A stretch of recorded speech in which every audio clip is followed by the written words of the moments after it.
So we are back here with another video, man. We are going to be talking about today how a lot of the My Team community is just kind of clueless.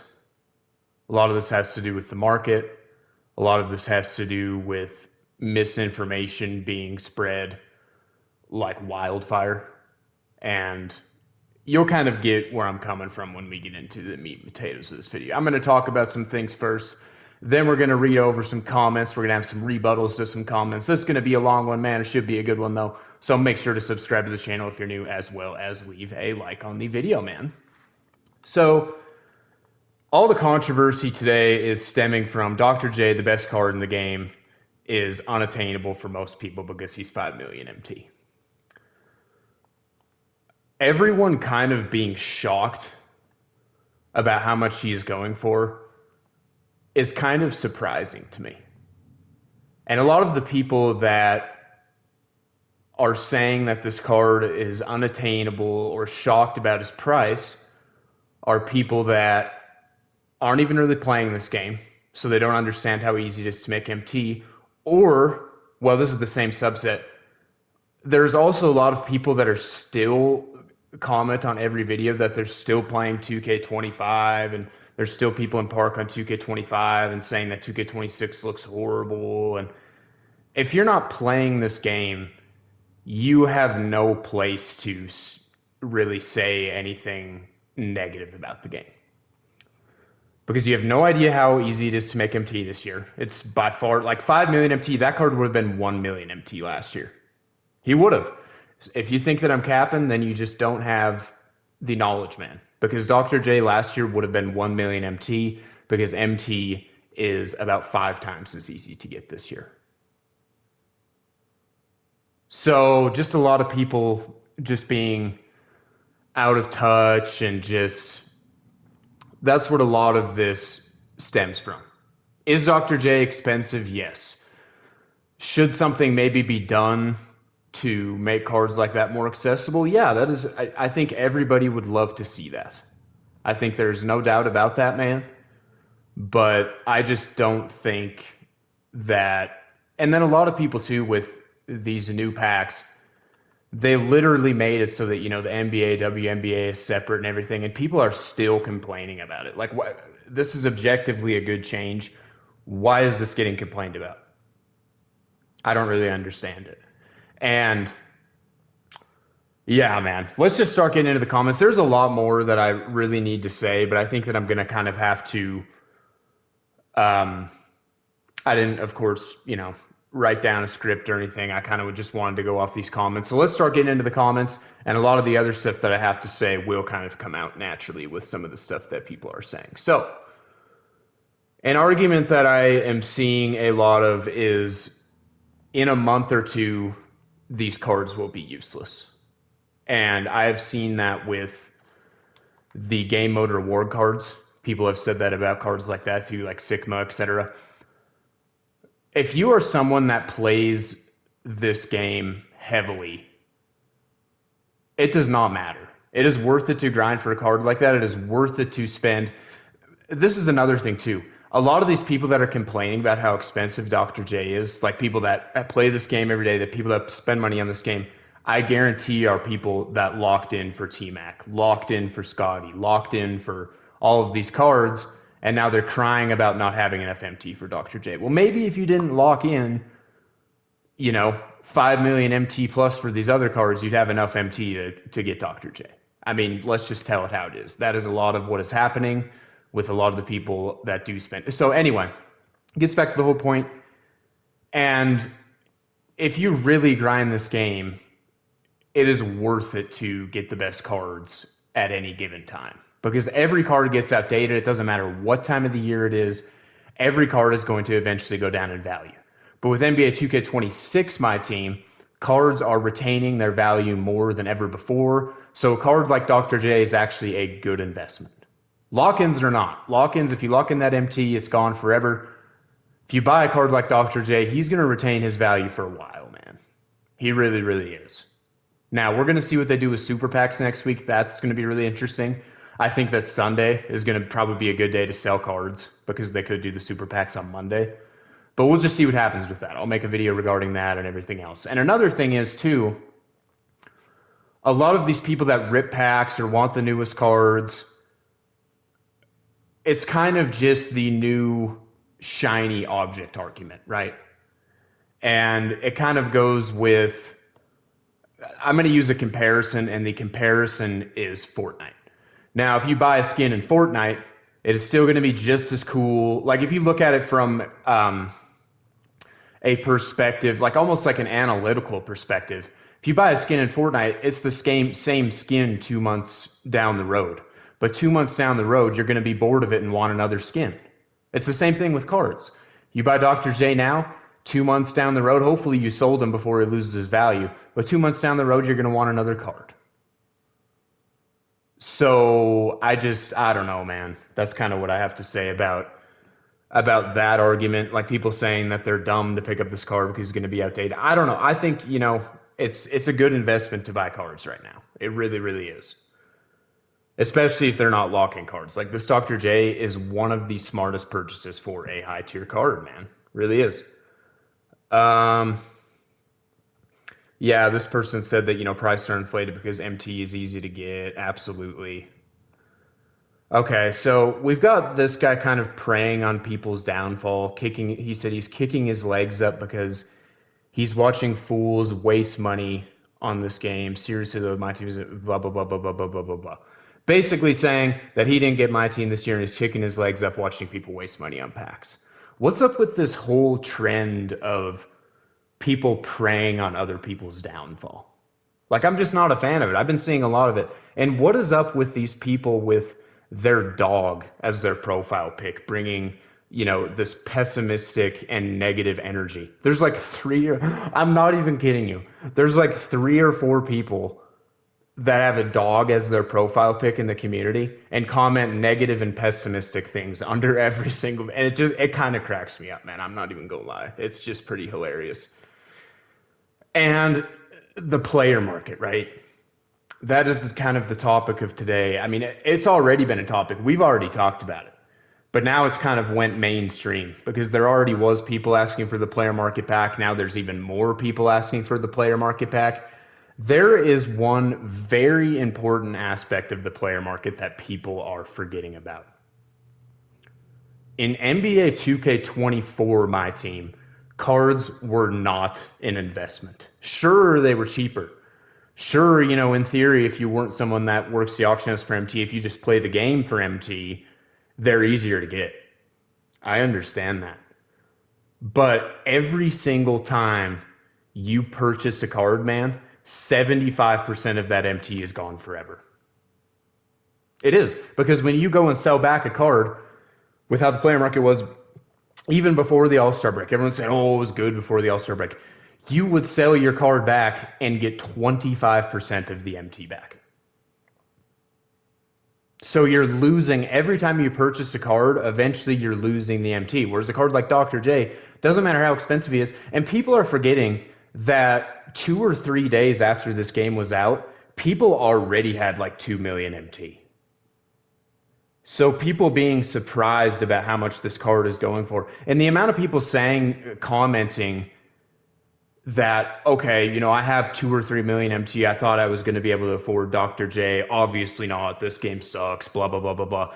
With the amount of people saying that, of course he's not going to be 2 or 3 million MT. Because let's just look at how many Dr. J's are on the auction house right now.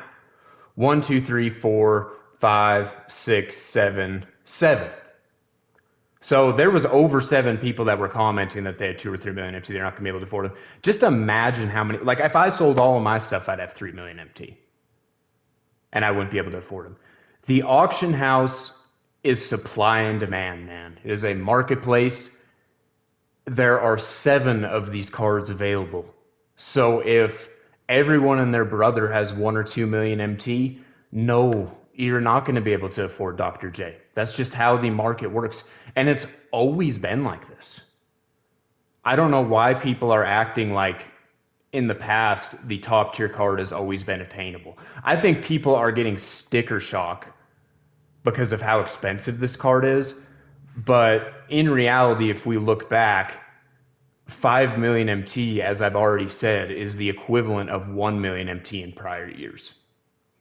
Think about that Galaxy Opal out of position LeBron from NBA. I'm going to give a few examples here. From NBA 2K20, my team. He was over 1 million MT. Nobody could afford him. Nobody had over a million MT because MT was very hard to get in 2K20. And think about in 2K23, and this is an even a better example because this was in a similar time to this card. Same with 2K25. 2K23 and 2K25 can easily be compared to 2K26 because they both had pink diamonds at this time of the year, right? And pink diamonds, usually the best cards in the game in 2K25 and 2K23, went for between 500K and a million MT. Okay? And that is simply because MT was so much easier, so much harder to get back then that it's not even funny, man. And I think that people are forgetting that. Like, it's a marketplace. That's how this works. MT is easier to get. It's lack of understanding of the market. We've already talked about that just so much, man. So a lot of what is happening now is sticker shock. It really, really is, where everyone and their brother has 1 or 2 million MT. I mean, either in their collection or just in their bank, man. And that was not the case in 2K23 and 2K25. It just wasn't. You can make 50K MT an hour easily this year by playing Breakout. If you played Breakout for an hour last year, you'd maybe be walking away with 10K MT if you're lucky. And all these game modes that a lot of people are coming out and saying, oh, you know, I've been playing since day one, 3 or 4 hours a day. I only have 1.5 million MT. Well, it's probably because you are playing Showdown, Domination, Salary Cap. None of those game modes have ever been as rewarding, even like in past games, as like Triple Threat Offline or Triple Threat Online. That's just the way that it is, man. So let's move on to the next one.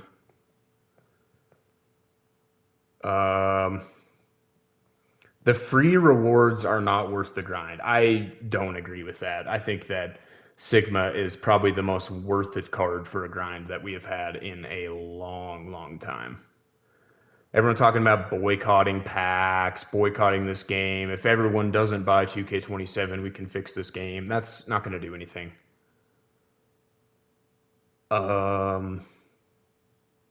More people saying if you didn't lock in for Pippen and Embiid, you'd be able to get Dr. J. Yeah, exactly, man. They had the formula down in 2K19 to 2K23. What was wrong with that? It was still the same thing. The highest tier cards are always unattainable for most of the player base. I don't know why all of a sudden everybody's acting like every card in the game has always been attainable. Like, that has never been the case. So I don't know why that's continues to be talked about. Okay.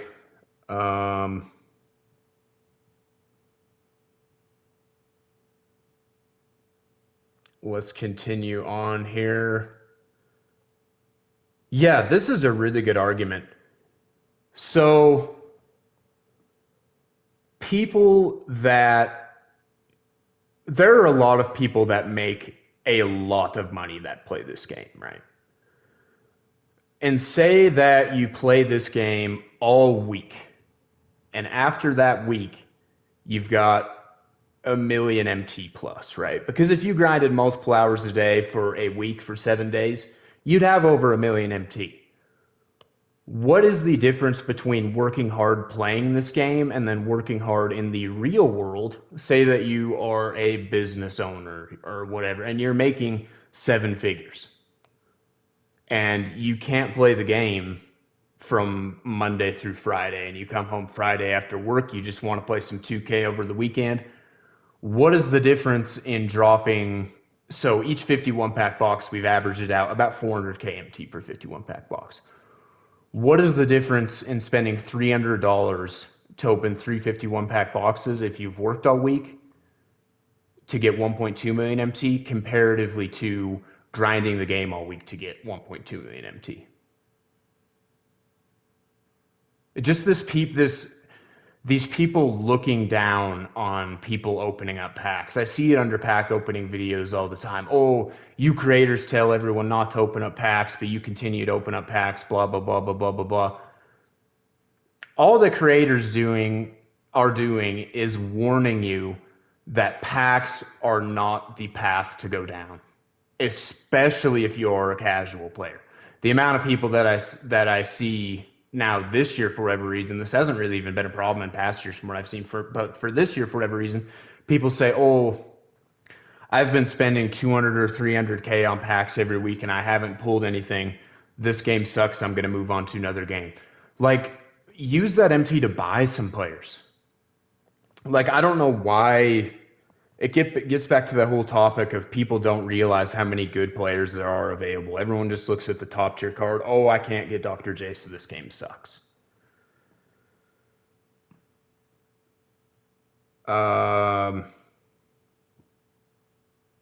People saying we should boycott packs. That's not going to work. I'm sorry. I don't really think that anybody cares that you're still on 2K25. I really don't. Okay, I have 8 million MT saved and I'm giving up on this game. I miss the player market. $100 to $200 a month would get you every single player. $600 a month gets you one pink diamond this year. If that, okay. So from this perspective, the player market is better for someone who really grind. If you're thinking about it from this perspective specifically, right? The player market is better for someone who really grinds out the game versus the casual player. And a lot of people asking for the player market back are the casual player. And I think that the point that is being missed is it's going to take you so much time still to buy the best player as a casual player. It is, even with the player market being in place, even if the best card is 80K MT, because again, if we do the math, 80K MT and that's how much rubies costed day one in NBA 2K24, right? 80K MT, 2K24, about the equivalent of 400K MT this year. And you could say even more because there was no auction house to make MT. People do not realize, especially the casual player, have no idea that you can make MT on the auction house by working the market. So, and then again in 2K24, we go back to the whole point. If you buy a card for 80K MT, you're going to sell them back. No matter when you sell them back, you're going to get 25% of the MT back. So the system just does not work. Sure, it's in theory easier to get the card because on paper it's cheaper. But the two things that aren't being taken into account are the sell back value as well as the amount of time that it takes to get the MT is not the same. Okay. Wild Gems was the worst thing to happen to 2K this season. We didn't need 2,200 extra cards. Why? Why not have as many cards in the game as possible? And the amount of people that just don't take into account the amount of wild gems that you can buy that are absolutely amazing is just weird. Like, people only look at the promo cards, content creators included. I just don't. I don't know. I don't know why nobody really gets that wild gems are very good. Every single card that you buy on the auction house is a great investment right now. I mean, that's just but people don't realize that. They think, oh, he's going to be, Dr. J is going to be 500K in a month. Well, people that know what they're doing are going to sell him back at a time where they're going to get all their MT back, and then they're going to be able to buy, the next best card that's out at that time. There is a little bit of knowing what you're doing that you need to kind of do with the market and everything. And a lot of people just don't know what they're doing on this game.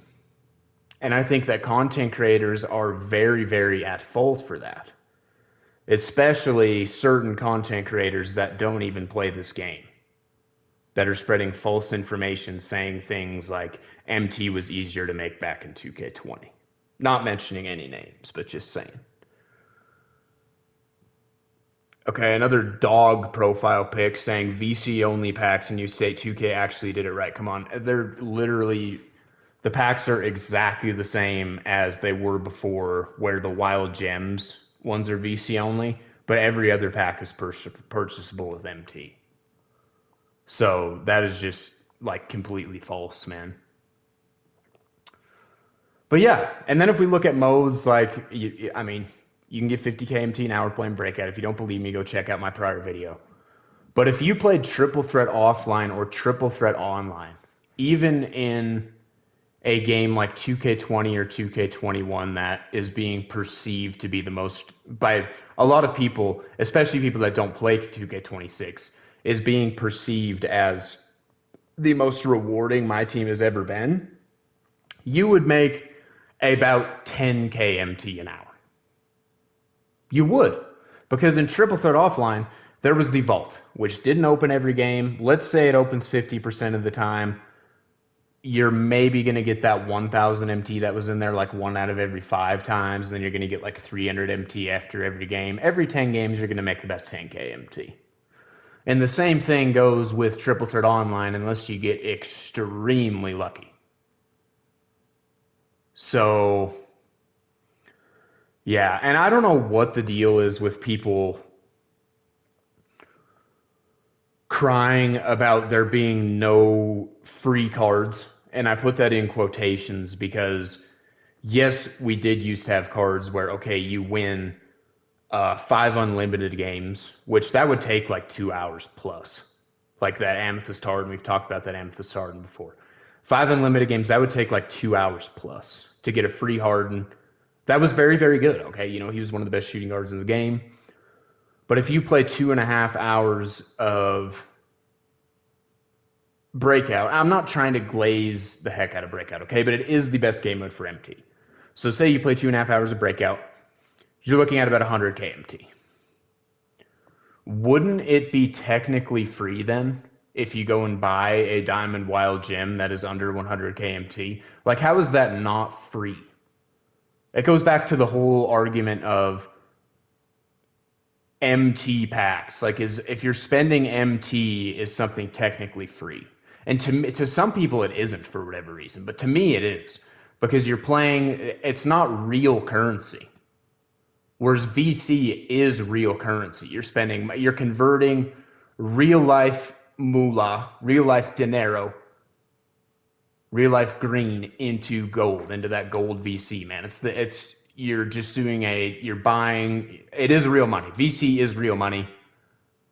MT is not, unless you're looking at 2K24, but we don't even talk about 2K24 here. But anyway, in 2K26, my team, MT is not real money. It's a fake currency that you get in game. It's free. You're not spending any real money to get it. Sure, you're spending time, but you have to spend time to get those free cards as well. You have to spend time in every game to get rewarded. If you're spending time grinding MT and then buying a card, how is that not a free card? I just don't understand that, man. But anyway, I feel like there was more that I was going to highlight, to be honest, but I'm kind of just, sometimes I forget about things. We'll probably have some videos coming out later. This whole player market, auction house argument thing. If you want to, see my solution, check out my prior video. I think I got a pretty good solution to kind of please everybody. I like the game how it is now. You guys know that, but I think this solution would please a lot of people. But let's remember, too, like that Pink Diamond Kareem, 200K VC, 2K23, major W. Looking back on it, man, $50 for one of the best cars in the game. That was complained about at the time. Everyone was saying, "Oh, it's becoming pay to win." It was complained about at the time, man. If you didn't believe me, go ahead and check out some of the videos from that time. But anyway, man, if you enjoy this type of content, make sure to subscribe to the channel. And we do other My Team content too. It's not just this kind of stuff, but also please make sure to leave a like on the video before you head on out of here, man. And with all of that being said, I will see you guys in the next video.